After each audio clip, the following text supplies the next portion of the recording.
হেই WhatsApp guys, আসসালামু আলাইকুম। কেমন আছেন আপনারা? আশা করছি সবাই ভালো আছেন। আজকে আমি ছাদের উপর যাব, সেখানে কিছু কলমি শাক লাগিয়েছি। তো কলমি শাকগুলোতে পানি দেব, প্লাস আরও কিছু আপনাদের দেখাবো। তো চলুন আমার সঙ্গে থাকুন। একটা বিষয় আপনাদেরকে বলতে চাই, সেটা হচ্ছে আমি আছি ভাড়া বাসায়। তো ভাড়া বাসাতে অনেক সময় দেখা যায় ছাদে জায়গা থাকে অনেক কিছু লাগানোর জন্য। তো আপনারা যদি দীর্ঘদিন ভাড়া বাসায় থাকেন, তাহলে অবশ্যই ছাদের উপর কিছু লাগানোর চেষ্টা করবেন। তো ছাদের উপর যখন আমরা কিছু লাগাবো, সেখান থেকে আমরা অনায়াসে খেতে পারবো, আমাদের বাজার খরচ কিছু হলেও বেঁচে যাবে, তাহলে আমাদের জন্যই ভালো। এমন সময় এমন কিছু দেখা যায়, অনেক ভাড়া বাসা আছে যেখানে আপনারা চাইলেও কিছু লাগাতে পারবেন না, কারণ সব বাসাওয়ালারা তো আর একরকম হয় না, তাই না? তো দেখা যায় কেউ ভালো হয়, কেউ খারাপ হয়, এরকমটা। তো আমি জানি না কে কীরকম, এটা নিয়ে বেশি কথা বলতে চাচ্ছি না, কেননা আমি যে বাসাতে থাকি এই বাসার মালিক বাসায় থাকে না, সে তার অন্য আরেকটি বাসা আছে সেখানে থাকে। তো আমি এই ছাদের উপরে কিছু মাটি রাখা ছিল, দেখছিলাম। তো চিন্তা করলাম এখানে যদি আমি কিছু লাগিয়ে রাখি, তো সেখান থেকে যদি অল্প পরিমাণে কিছু হয়, তাহলে আমরা খেতে পারবো। তো আপনারা যদি চান তাহলে আমার এই ট্রিক্সটা ফলো করতে পারেন। তো দেখুন আমি কি লাগিয়েছি। বেশি দিন হয়নি লাগিয়েছি, অল্প কয়েকটা গাছ লাগিয়েছি কলমি শাক, মাত্র কুশি আসা শুরু হয়েছে। এই যে দেখুন কলমি শাক, কি সুন্দর সুন্দর শাক, সবে মাত্র কুশি আসা শুরু হয়েছে আর কি গাছগুলোতে। তো এখান থেকেই দেখা যাবে কয়েকদিন পরে আরও সুন্দরভাবে এগুলো আরও বড় হয়েছে। তো এগুলাতে আমি প্রতিদিন পানি দিই, যত্ন করি যাতে হয়ে যায়। এর পাশাপাশি দেখুন এখানে কিছু সিম গাছ হয়েছে, যেগুলো কিছুদিনের মধ্যে হয়ে যাবে। যখন গাছ বড় হয়ে যাবে, তখন আমি যদি সিম ধরে বা ফুল আসে, তখন আমি আপনাদের আবার দেখাবো, তখন দেখবেন কীরকম হয় আর কি। এই গাছগুলোতে আমি এরকমভাবে পানি দিই যাতে গাছগুলো তরতাজা থাকে, মারা না যায়। কিছু গাছ তবুও মারা গেছে, কারণ সবগুলো তো আর বাঁচানো সম্ভব না।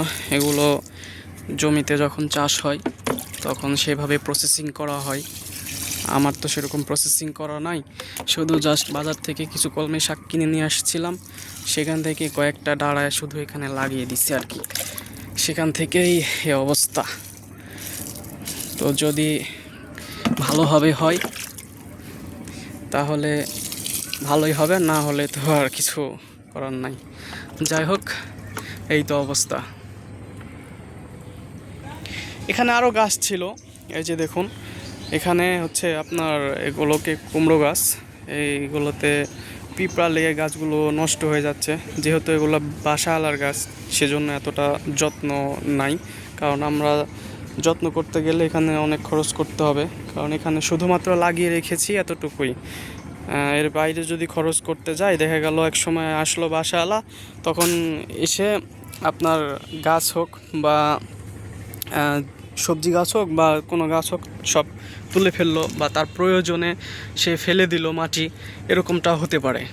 তখন দেখা গেল আমাদের খাওয়া তো দূর, অর্থ যে এটা খরচ করলাম সব কিছুই বৃথা গেল। তো এই বেগুনের গাছটা দেখুন, এই বেগুনের গাছটা আমরা যখন এই বাসাতে আসি তখন গাছটা প্রায় মারাই যাচ্ছিল, এরকম অবস্থা।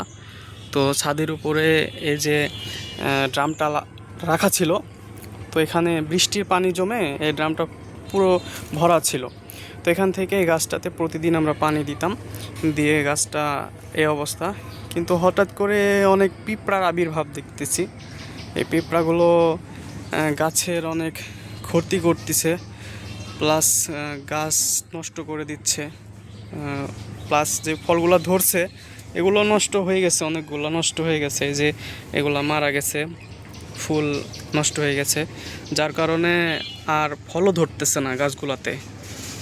খুবই খারাপ একটি বিষয় যে মরে গেছে এরকম একটা গাছকে আমরা বাঁচালাম, সেই গাছ আবার হঠাৎ করে পিঁপড়া এসে নষ্ট করে দিচ্ছে। তো যাই হোক, এই যে দেখুন এখানে একটা করলা গাছ হয়েছে, তো দেখতেছি করলাও আসছে। তো এরকমভাবে আপনারা ছাদের উপর যদি সবজি চাষ বা কলমি শাক বাজার থেকে কিনে নিয়ে আসছেন, সেগুলোর কিছু ডাঁটা যদি এভাবে লাগিয়ে রাখেন ছাদের উপরে, হালকা মাটিতেও হয়, এগুলো খুব যে বেশি লাগে তা নয়। সেরকম বুদ্ধি ছিল না, থাকলে মাটিগুলো পুরোটাই মেলাই দিতাম, পুরো ছাদ যতটুকু হয় ততটুকু মেলা দিয়ে আরও গাছ লাগাইতাম কিন্তু এগুলো লাগানোর পরে দেখা যাচ্ছে বাসা আলা এসে অনেক সময় বলতেছিল মাটিতে আমি গাছ লাগাতে চাইছিলাম, এই সেই হ্যান ত্যান অনেক কথাবার্তা। তো এরকম হইলে তো অনেক খারাপ লাগে, তাই না? তাই সব কিছু দেখে শুনে বুঝে তারপরেই এগুলোতে আগাবেন। তো যাই হোক, ডেইলি ভ্লগ, হোম ভ্লগ এরকম যদি আপনারা দেখতে চান তাহলে আপনারা আমার চ্যানেলটিকে সাবস্ক্রাইব করুন এবং পেজটিকে ফলো করুন, আর বেল বাটনটি অন করে দিয়ে রাখবেন, যাতে করে পরবর্তীতে সুন্দর সুন্দর কোনো ভিডিও ছাড়লে সেগুলো আপনারা দেখতে পারেন। তো ভালো থাকবেন সবাই, সুস্থ থাকবেন, আল্লাহ হাফেজ।